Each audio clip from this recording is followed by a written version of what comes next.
अच्छा तो स्टूडेंट आज हम देखेंगे energy stored in a capacitor. As we know कि जब हम लोगों ने कोई चार्ज प्लेट साथ अटैच नहीं की तो वी भी हमारे पास था ज़ीरो, ठीक है, जब क्यू अटैच नहीं था। लेकिन जैसे ही हम लोग क्यू चार्ज डिपॉजिट किया तो वी हमारे पास बन गया 1/2 वी, ठीक है। ये हमारे पास इक्वेशन 1 आ गई, ठीक है। उसके बाद हम लोग पोटेंशियल एनर्जी या फिर एनर्जी का फॉर्मूला देखें तो वो हमारे पास होता है 1/2 QV। और Q इससे पहले हम लोगों ने देखा कि Q is equal to CV, ठीक है। ये सेकंड इक्वेशन रख लें हम, ठीक है। अब हम लोग potential energy is equal to 1/2 QV, तो Q की वैल्यू हम लोग इसमें पुट कर लेते हैं, ठीक है। तो एनर्जी की वैल्यू हमारे पास आ जाएगी 1/2 CV क्रॉस V, ठीक है। तो 1/2 CV², ठीक है कोई मुश्किल इसमें? कोई मुश्किल नहीं है, ठीक है। सबसे पहले जब कोई चार्ज नहीं था तो वी भी ज़ीरो था, जैसे ही चार्ज डिपॉजिट किया तो 1/2 वी हो गया, ठीक है। पोटेंशियल एनर्जी हमारे पास था 1/2 QV, ठीक है। और क्यू हमारे पास था CV के इक्वल। क्यू की वैल्यू पुट की, CV² बन गया 1/2 CV² is equal to energy. इससे पहले तो हमें पता था कि capacitor is a device that can store charge, लेकिन अब हमें पता चला कि कैपेसिटर एक डिवाइस है जो एनर्जी को भी स्टोर कर सकती है in the form of electrical field between the charge electrical plate, ठीक है। जो इलेक्ट्रिकल प्लेट्स हमने देखा था ना, पॉजिटिव और नेगेटिव चार्जेस होते हैं जिसपे, ठीक है, उसमें वो इलेक्ट्रिकल फील्ड जो है उसकी फॉर्म में एनर्जी को स्टोर कर सकती है, ठीक है। तो capacitor is a device that can store charge और एनर्जी, ठीक है। अब हम लोग देख लेते हैं कि एनर्जी स्टोर्ड वो किस तरह से होती है। एज एन इलेक्ट्रिकल फील्ड तो होती है, लेकिन इसकी भी एक प्रॉपर एक डेरिवेशन है, वो हम लोग देख लेते हैं। सबसे पहले तो हमें पता है energy is equal to 1/2 CV², ठीक है। ये क्वेश्चन 1 आ गई हमारे पास, ठीक है। अब V is equal to ED होता है हमारे पास, ठीक है। ये हमारे पास सेकेंड इक्वेशन आ गई जिसमें E हमारे पास इलेक्ट्रिकल फील्ड इंटेंसिटी है और D हमारे पास डिस्टेंस है और V हमारे पास वोल्टेज है, ठीक है। उसके बाद हम लोग देख लेते हैं कि V² जो है कैपेसिटेंस की क्या वैल्यू है। Capacitance is equal to A E0 ER divided by D, ठीक है। ये हमारे पास थर्ड इक्वेशन होगी, ठीक है। थोड़ा सा गंदा लिखने पर आप लोग बस कॉन्सेप्ट पे फोकस रखें, ठीक है।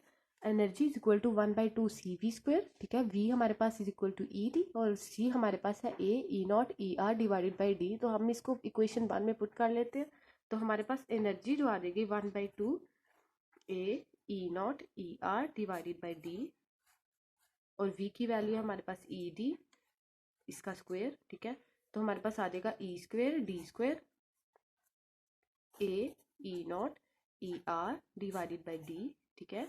और 1/2 स्टार्टिंग में ऐसे ही आ जाएगा। और ये हमारे पास क्या थी, एनर्जी। इसको और इसको आपने कंफ्यूज नहीं करना, ये हमारे पास एनर्जी है, ठीक है। पोटेंशियल एनर्जी जो उसने स्टोर की हुई है, आपको पता है स्टोर्ड एनर्जी पोटेंशियल एनर्जी। और ये हमारे पास इलेक्ट्रिकल फील्ड इंटेंसिटी है। अब डी जो है हमारे पास आपको पता है यहाँ पर भी है और यहाँ पर भी है, तो इसको हम कट आउट कर लेते हैं। तो फाइनल हमारे पास आ जाएगा E is equal to 1/2 A E0 ER और E² D, ठीक है। अब हम लोग ये वाले A को ये वाले D के साथ यहाँ पे रख लेते हैं, ठीक है। और 1/2 E0 ER और E² कर लेते हैं, ठीक है। इसको बाहर ले आते हैं। अब आपको पता है कि A जो है उसका यूनिट होता है मीटर स्क्वायर और D जो होता है उसका यूनिट होता है मीटर, ठीक है। तो ये हो गया मीटर क्यूब, तो ये वॉल्यूम ना हो गया, ठीक है। AD is equal to volume, ठीक है। सॉरी, A का यूनिट है मीटर स्क्वायर और D का है मीटर, तो V is equal to metre cube, तो ये हमारे पास वॉल्यूम आ गया, ठीक है। तो ये हमारे पास फाइनल इक्वेशन थी एनर्जी की 1/2 E0 ER E² और AD। लेकिन अगर हम लोग डेंसिटी को देखें तो वो हमारे पास आ जाता है charge density is equal to energy divided by volume, ठीक है। तो वॉल्यूम 1/2 E0 ER और ये हमारे पास वॉल्यूम था AD और दरम्यान में स्लैश और वॉल्यूम, ठीक है। ये वॉल्यूम हम लोग कट आउट कर लेंगे, सॉरी, वॉल्यूम और वॉल्यूम कट आउट हो गया और हमारे पास फाइनल एनर्जी डेंसिटी की इक्वेशन आ गई 1/2 E0 ER और E², ठीक है। 1/2 E0 ER E², ये हमारे पास किसकी वैल्यू आ गई, चार्ज डेंसिटी की, ठीक है। उसके बाद हम लोग इसको अब नीट व्यू में देख लेते हैं। So student, energy stored in a capacitor, आपको पता है capacitor is a device that can use to store charge और एनर्जी। और एनर्जी किस तरह से स्टोर होती है, electrical field between the plates की फॉर्म में, ठीक है। सबसे पहले तो कैपेसिटर जो था जब अनचार्ज था तो वी भी ज़ीरो था, लेकिन जब क्यू चार्ज इस पर डिपॉजिट हुआ तो वी जो सा एवरेज बन गया 1/2 वी, और एनर्जी हमारे पास बन गया 1/2 QV, ठीक है। और क्यू की वैल्यू है हमारे पास CV, Q is equal to CV। तो एनर्जी में इसको हम लोग पुट करेंगे क्यू की वैल्यू को, तो 1/2 CV² is the final equation of energy. Energy हमारे पास आ गया 1/2 CV²। ये बहुत इंपॉर्टेंट है और बहुत से न्यूमेरिकल्स जो है इसी से ही सॉल्व होते हैं 1/2 CV² से। अब energy stored in electrical field को अगर हम लोग देखें तो हमारे पास V is equal to ED है और C is equal to A E0 ER divided by D है। तो इस C और V की वैल्यू को अगर हम लोग इस इक्वेशन में पुट करें एनर्जी की, तो हमारे पास क्या आ जाता है कि energy is equal to 1/2 CV² और energy is equal to 1/2 AE0 ER divided by DC की वैल्यू पुट किया, V की वैल्यू को पुट किया, ED² और D कट आउट हो गया, ठीक है। 1/2 AE0 ER E² और D, E² को हम लोग बाहर निकाल देंगे और A को हम लोग अंदर ले जाएंगे, और AD हमारे पास किसके इक्वल होता है, वॉल्यूम के इक्वल होता है, ठीक है। तो अगर हम लोग चार्ज डेंसिटी को देखना है, एनर्जी डेंसिटी को देखना है, तो उसमें ये कट आउट हो जाएगा, ठीक है। Energy density is equal to energy divided by volume, तो हमारे पास जो फाइनल इक्वेशन आएगी उसमें वॉल्यूम कट आउट हो जाएगा। एनर्जी डेंसिटी की 1/2 E0 ER और E² हमारे पास फाइनल इक्वेशन आ जाएगी एनर्जी डेंसिटी की।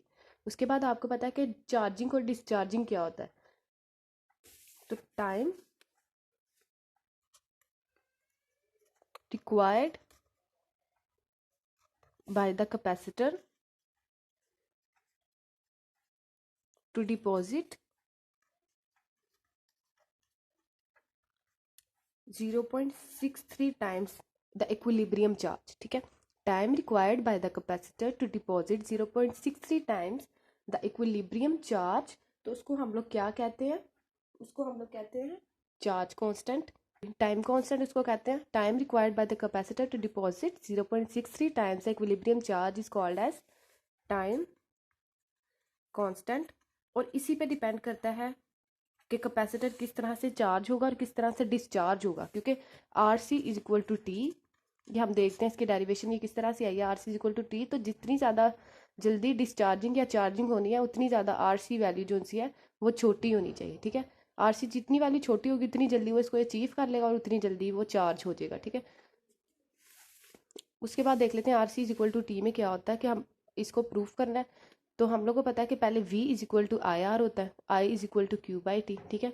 सो V is equal to Q/T और R हमारे पास रेजिस्टेंस है और I करंट है और V वोल्टेज है, ठीक है।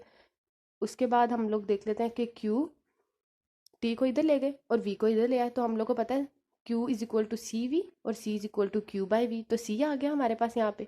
सो RC is equal to T, और C का यूनिट क्या था, फैरड, R का यूनिट था ओहम और टाइम का यूनिट है second. So RC is equal to T, 1 second is equal to 1 farad multiply 1 ohm.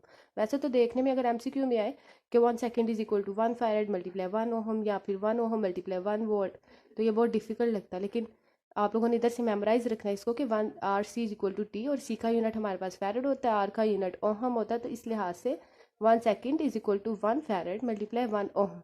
अब लास्ट में एक MCQ है आप लोग के लिए, जिसे आप लोगों ने कमेंट सेक्शन में बताना है, क्योंकि कैपेसिटेंस का यूनिट जो होता है हमारे पास फैरड होता है, ठीक है। कैपेसिटेंस का यूनिट हमारे पास फैरड होता है, जो कि हमारे पास इक्वल होता है V/Q के, Q/V के, ठीक है, Q और V के, ठीक है। इन तीनों में से आपने बताना या नन ऑफ दीज, ये 1 फैरड इज इक्वल टू इनमें से किसके इक्वल होता है, ठीक है। Thank you.